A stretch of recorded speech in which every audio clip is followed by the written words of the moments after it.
जय भीम, नमो बुद्धाय। बुधवार दिनांक 29 जुलै 2026 सम्राट वाचनमध्ये हा पहिला लेख आहे। आज आषाढी पौर्णिमा। आषाढी पौर्णिमेनिमित्त सर्व उपासक उपासिका, बौद्ध बांधव, बहुजन समाजातील सर्व जनतेस आषाढी पौर्णिमेच्या हार्दिक शुभेच्छा। बुद्ध धर्मात आषाढी पौर्णिमेला महत्त्वाचे स्थान आहे। तथागत गौतम बुद्धांना बुद्धत्व प्राप्त झाल्यानंतर त्यांनी आषाढी पौर्णिमेच्या दिवशी सारनाथ येथे पंचवर्गीय भिक्खूंना उपदेश केला। हेच पहिले धम्मचक्र प्रवर्तन होय। आषाढी पौर्णिमेला बुद्ध धर्मात अनेक महत्त्वाच्या घटना घडल्याने बौद्ध बांधव आषाढी पौर्णिमेला उपोषित व्रताचे पालन करतात। आषाढी पौर्णिमेपासूनच वर्षावासाला प्रारंभ होतो। हा पाचवा लेख आहे। पाचवा लेखाचं शीर्षक आहे आषाढ पौर्णिमा स्वपरिवर्तनातून समाज परिवर्तनाकडे, आणि त्याचे लेखक आहे डॉक्टर अर्चना गवई।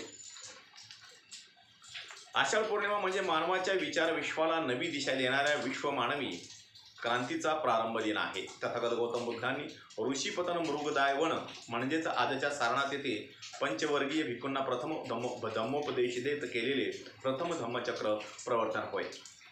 वास्तविकता राजकुमार सिद्धार्थाचा जन्म वैभवात झाला। कपिलवस्तूच्या राजवाड्यात सुखसोयींची कोणतीही कमतरता नव्हती। त्यांच्या अंतःकरणात प्रश्न निर्माण केला की मानवाच्या दुःखाचे मूळ काय आहे आणि त्यातून मुक्तीचा मार्ग कोणता। या प्रश्नाच्या उत्तरासाठी त्यांनी वयाच्या 29व्या वर्षी महाविनिष्क्रमण केले। 6 वर्षाच्या कठोर तपश्चर्येनंतर सिद्धार्थाला जाणवले की शरीराला क्लेश देऊन सत्य प्राप्त होत नाही।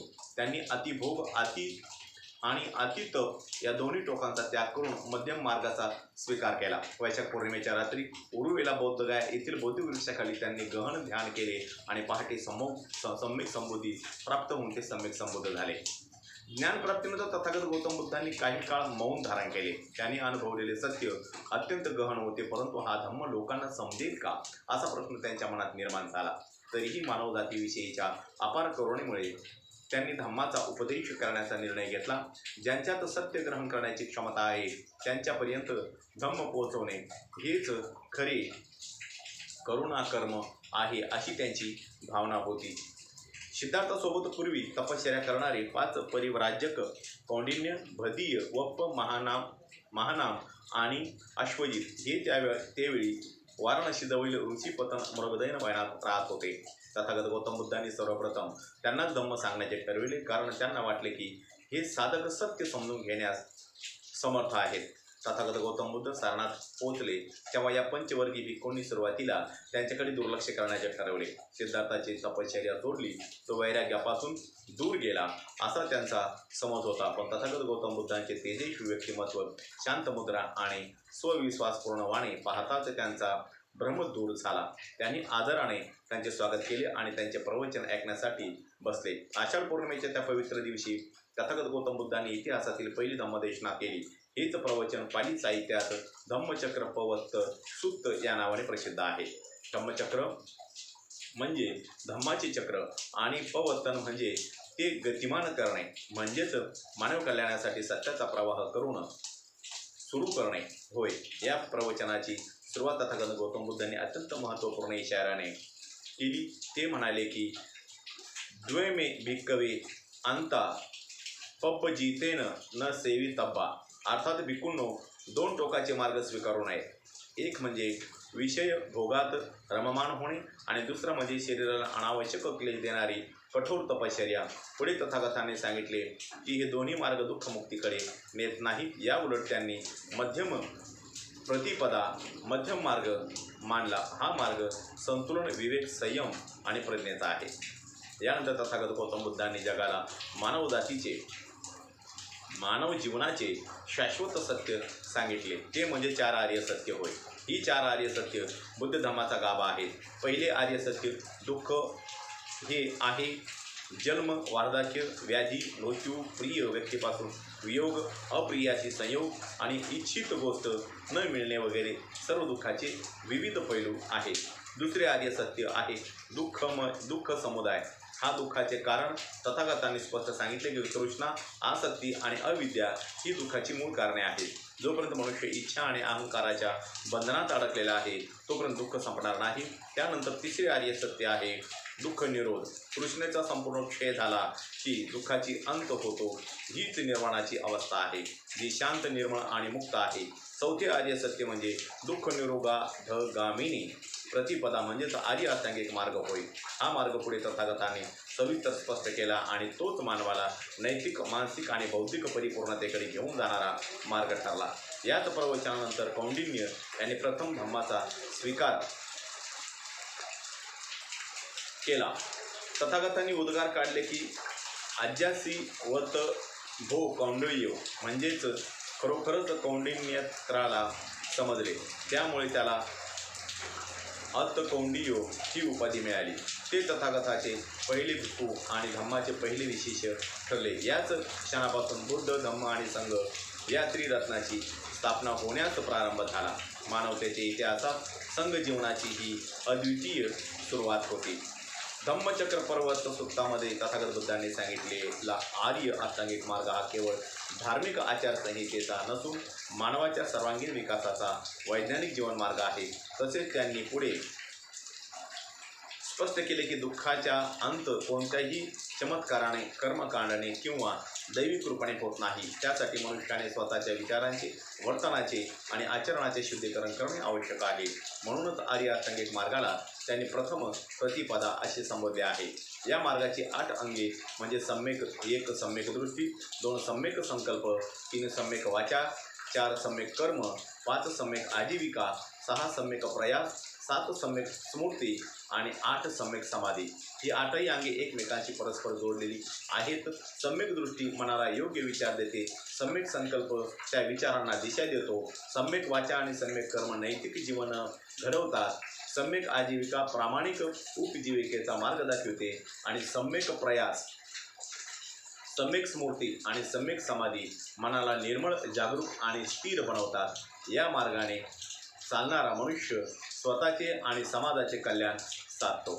तथागत गौतम बुद्धाच्या शिकवणीचे वैशिष्ट्य म्हणजे त्यांनी धर्माला कर्मकांडापासून मुक्त करून नैतिक आचरणाशी जोडले. त्यांनी सांगितले की मनुष्याची श्रेष्ठता जन्मावर अवलंबून नसून त्यांच्या आचरणावर अवलंबून असते. त्या काळातील वर्णव्यवस्था, यज्ञयाग, पशुबळी आणि अंधश्रद्धा यांना त्यांनी तर्काच्या कसोटीवर तपासले. त्यामुळे बुद्धांचा धम्म हा सामाजिक परिवर्तनाची चळवळ ठरला. प्रथम धम्मचक्र प्रवर्तनानंतर त्यांनी काही दिवसातच पंचवर्गीय भिक्खूंनी अरहंत पद प्राप्त केले. तथागतांच्या आजूबाजूला आता धम्म समजून घेतलेला आणि तो पुढे नेण्याचा सक्षम असा पहिला भिक्खू संघ निर्माण झाला. हा संघ जगातील सर्वात प्राचीन संघटित आध्यात्मिक समुदायापैकी एक मानला जातो. लवकरच वाराणसीतील श्रीमंत व्यापाऱ्याचा पुत्र यश हा तथागताच्या संपर्कात आला. ऐश्वर्यपूर्ण जीवन असूनही त्याच्या मनात अस्वस्थता होती. तथागतांच्या उपदेशाने त्याला जीवनाचा खरा अर्थ समजला आणि त्याने धम्म स्वीकारला. त्याचबरोबर त्याचे मित्रही तथागतांच्या संघात दाखल झाले. अशा प्रकारे संघाचा विस्तार वेगाने होऊ लागला. जेव्हा संघात 60 अरहंत भिक्खू झाले तेव्हा बुद्धांनी त्यांना अत्यंत महत्त्वाचा संदेश दिला की चरथ भिक्खवे चारिक बहुजन हिताय बहुजन सुखाय लोकानु कंपाय, अर्थात भिक्खूंनो, बहुजनांच्या हितासाठी, बहुजनांच्या सुखासाठी आणि जगावर करुणा करण्यासाठी सर्व दिशांनी प्रवास करा. हा संदेश बुद्ध धम्माच्या जागतिक स्वरूपाची घोषणा होता.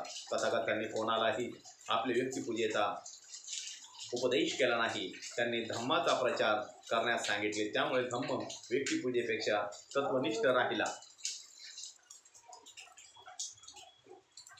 त्यांनी धम्माचा प्रचार करण्यास सांगितले. त्यामुळे धम्म व्यक्तिपूजेपेक्षा तत्वनिष्ठ राहिला. धम्मचक्र परिवर्तनामुळे बुद्ध, धम्म आणि संघ या त्रिरत्नाची स्थापना झाली. बौद्ध परंपरेत ही 3 रत्ने जीवनाचा आधार मानली जातात. बुद्ध म्हणजे प्रज्ञेचा प्रकाश, धम्म म्हणजे सत्याचा मार्ग आणि संघ म्हणजे त्या मार्गावर चालणाऱ्या साधकांचा समुदाय होय. या त्रिरत्नामुळे बौद्ध संस्कृतीची मजबूत पायाभरणी झाली. सारनाथ हे पुढे बौद्ध शिक्षण, साधना आणि संस्कृतीचे एक महत्त्वाचे केंद्र बनले. भारताच्या कानाकोपऱ्यातून तसेच श्रीलंका, म्यानमार, थायलंड, चीन, जपान, तिबेट, कोरिया आणि इतर देशातून भिक्खू येथे अध्ययनासाठी येऊ लागले. धम्माचा प्रकाश भारताच्या सीमा पलीकडे पोहोचला आणि तो जगातील अनेक संस्कृतीमध्ये रुजला. सम्राट अशोक त्यांच्या जीवनात बुद्ध धम्माने ऐतिहासिक परिवर्तन घडवून आणले. कलिंग युद्धातील रक्तपात पाहून त्यांच्या मनात पश्चाताप निर्माण झाला. त्यांनी हिंसेचा त्याग करून बुद्धांचा धम्म स्वीकारला। त्यानंतर त्यांनी धम्म प्रचाराला राज्यकारभाराचा अविभाज्य भाग बनले। सारनाथ येथे त्यांनी भव्य स्तूप, विहार आणि प्रसिद्ध अशोक स्तंभ उभारला। या स्तंभावरील 4 सिंहाचे शिल्प आज भारताचे राष्ट्रीय चिन्ह आहे, तर धम्मचक्र भारतीय राष्ट्रध्वजाच्या मध्यभागी विराजमान आहे। ही बाब धम्मचक्र प्रवर्तनाच्या चिरंतन प्रभावाची साक्ष देते। सारनाथातील धम्मेक स्तूप आजही त्या ऐतिहासिक घटनेची साथ देत उभा आहे। जगभरातील लाखो बौद्ध अनुयायी आणि पर्यटक येथे येऊन बुद्धांचा प्रथम प्रवचनाचे स्मरण करतात। हे स्थळ केवळ पुरातत्वीय वारसा नसून मानवतेच्या विवेकाच्या आणि करुणेच्या जिवंत स्मारक आहे।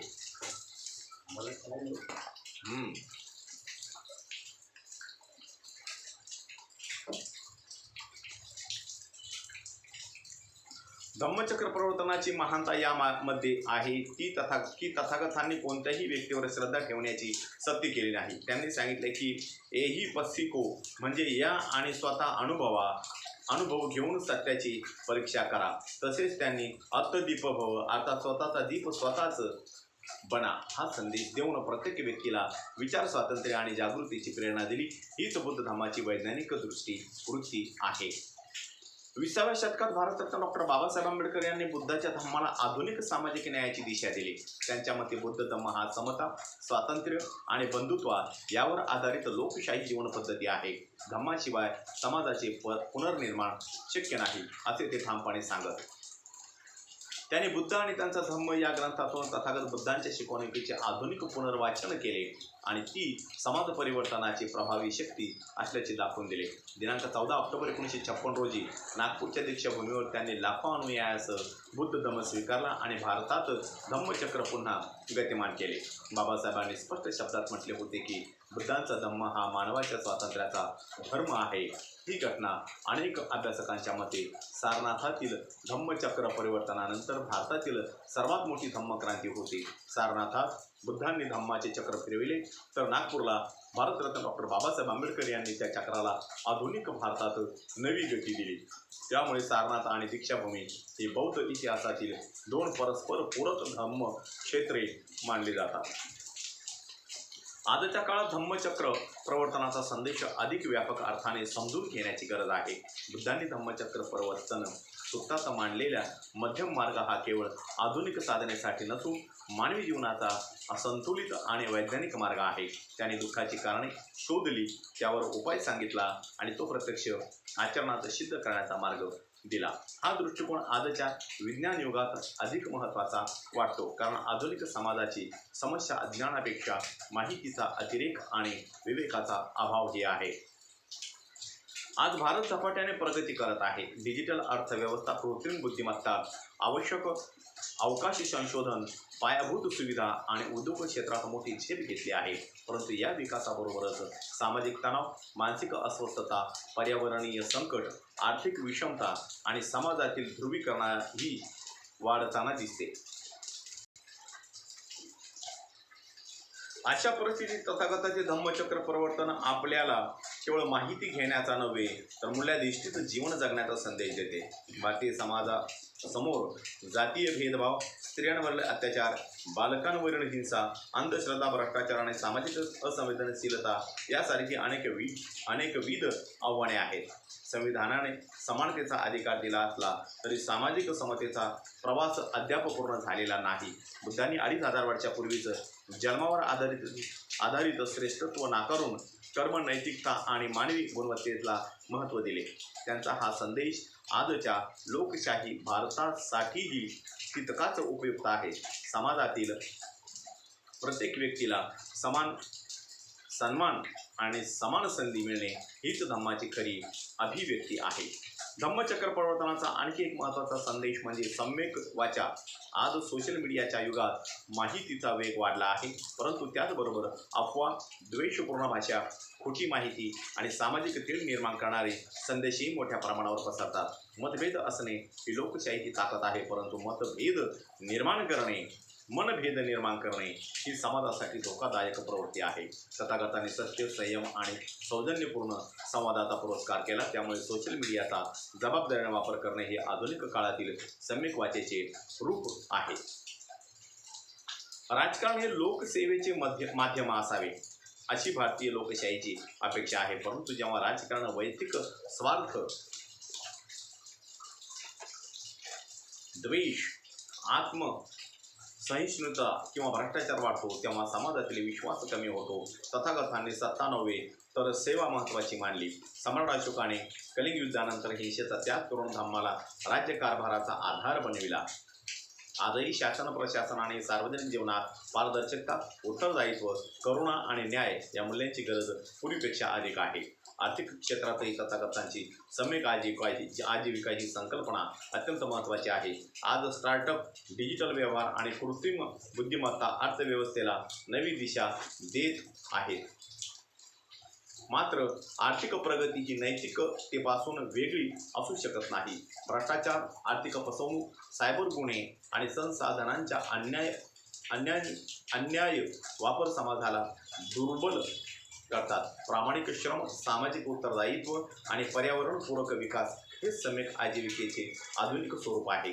आज जगासमोर उभे असलेले सर्वात मोठे आव्हान म्हणजे पर्यावरण संकट, हवामान बदल, अतिवृष्टी, दुष्काळ, जंगलतोड, नद्यांचे प्रदूषण, उष्णतेच्या लाटा आणि जैवविविधतेचा ऱ्हास यामुळे मानवी अस्तित्वच धोक्यात आले आहे. भारतातही पूर आणि दुष्काळ यांचे चक्र अधिक तीव्र होत आहे. तथागतांनी सर्व प्राणीमात्रांबद्दल करुणा आणि निसर्गाशी सुसंवाद यांचा पुरस्कार केला. आज वृक्ष संवर्धन, जलसंवर्धन, प्लास्टिक मुक्त जीवनशैली आणि शाश्वत विकास ही वेळ पर्यावरणीय धोरणे नसून धम्माच्या आचरणाची आधुनिक रूपे आहेत.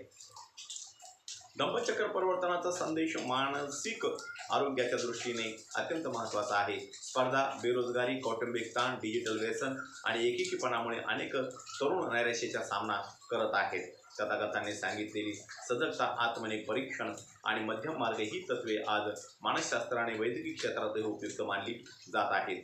बाह्य यशापेक्षा अंतःकरणातील शांतता अधिक मौल्यवान आहे. हा तथागत भगवान गौतम बुद्धांचा संदेश आजच्या पिढीसाठी मार्गदर्शक आहे.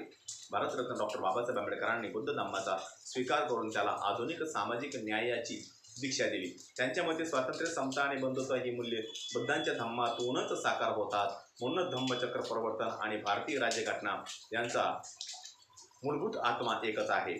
मानवी प्रतिष्ठा आणि न्याय. आषाढ पौर्णिमा साजरी करणे म्हणजे केवळ मिरवणुका, व्याख्याने किंवा इतर कार्यक्रम नव्हे, तर या दिवशी प्रत्येकाने स्वतःला काही प्रश्न विचारले पाहिजे. जसे की माझ्या वाणीमध्ये सत्य आहे का? माझ्या कृतीमध्ये करुणा आहे का? माझ्या निर्णयामध्ये न्याय आहे का? माझ्या जीवनशैलीमध्ये समाज आणि पर्यावरणाचे कल्याण होते का? या प्रश्नाची प्रामाणिक उत्तरेच धम्माचा खरा स्वीकार घडवितात. आज भारताला आर्थिक महासत्ता होण्याइतकी नैतिक महासत्ता होण्याची गरज आहे. विज्ञानाला विवेकाची, विकासाला समतेची, राजकारणाला नैतिकतेची आणि समाजाला करुणेची जोड मिळाली तरच प्रगती अर्थपूर्ण ठरेल. तथागत बुद्धांनी सारनाथात फिरवलेले धम्मचक्र हे केवळ इतिहासातील चक्र नाही, ते प्रत्येक पिढीला स्वतःमध्ये बदल घडवून समाज परिवर्तनाची प्रेरणा देणारे चिरंतन चक्र आहे.